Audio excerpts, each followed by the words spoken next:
What if your teen's screen addiction isn't actually the real problem? When my daughter turned 13, something changed almost overnight. She started spending 12 to 13 hours a day on screens. And when we tried to take it away, it was like she lost oxygen. She fought, she shut down, she exploded. It looked exactly like addiction. And like many parents, I thought I knew the solution: control the screen. So I did what most responsible parents do. I focused on the screens, more rules, more limits, more lectures. But something strange happened.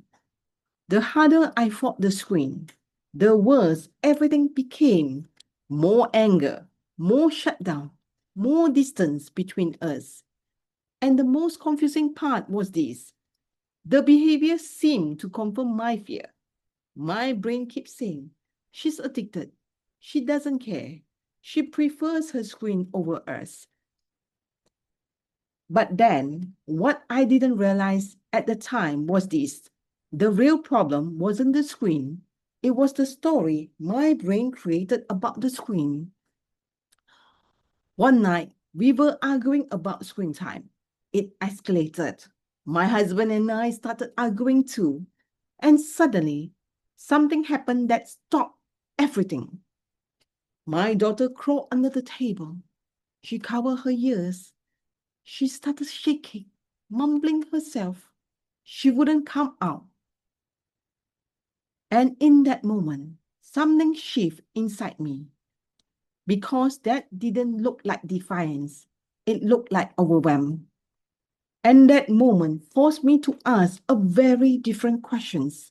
What if the screen wasn't the enemy? What if the screen was relief? When I stepped back and really looked at her, I realized something important. A lot had changed. She had just entered a new school, a new language, new subjects she couldn't follow. She didn't have close friends yet. There was bullying. She didn't feel safe. She didn't feel capable. She didn't feel like she belonged. And when a teen's real world starts to feel overwhelming, the digital world suddenly becomes very attractive because the digital world is predictable, controllable. There's no humiliation, no confusion, no social threat. So the screen wasn't a problem. It was a coping strategy. But there was another layer I had to understand because something else was happening too.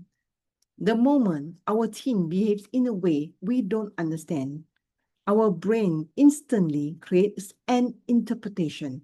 They're addicted, they're disrespectful, they don't care. And that interpretation does something powerful. It activates our nervous systems. Before we even say a word, our body prepares for conflicts. Our tone tightens. Our voice sharpens. Our posture changes, even if we try to stay calm. And teenagers feel that instantly because teens are incredibly sensitive to emotional signals. So very often, the conflict begins before the conversations even starts. It begins in the story our brain writes about their behavior. A lot of parenting advice says, just regulate yourself before responding. And yes, regulation matters, but there's something that happens even earlier than regulations: interpretation. If the story in your mind is still they're disrespectful, your body will still be preparing for battle, even if your voice sounds calm, and teens can feel it immediately. Over time, I realized sequence that works much better looks like this. First, catch the interpretation. What story did my brain just create? Second, widen the lens. Could this behavior be overwhelm, stress, shame, pressure I can't see yet? Then regulate your body. Slow your breathing. Relax your shoulders. Lower your tone. and only then respond. Interpretation first, regulation second, correction last. Because sometimes the behavior we find is actually the coping strategy. And when we address what's underneath, the battle on the surface begins to quiet down, not overnight, not magically, but steadily. If you are raising a teen and navigating things like screen withdrawal, shutdown, anxiety, or school stress, subscribe to the channel. Here we talk about how nervous systems, emotional safety, and parenting leadership all interact. Because sometimes the biggest shift in parenting isn't controlling behavior. It's understanding what behavior is trying to regulate.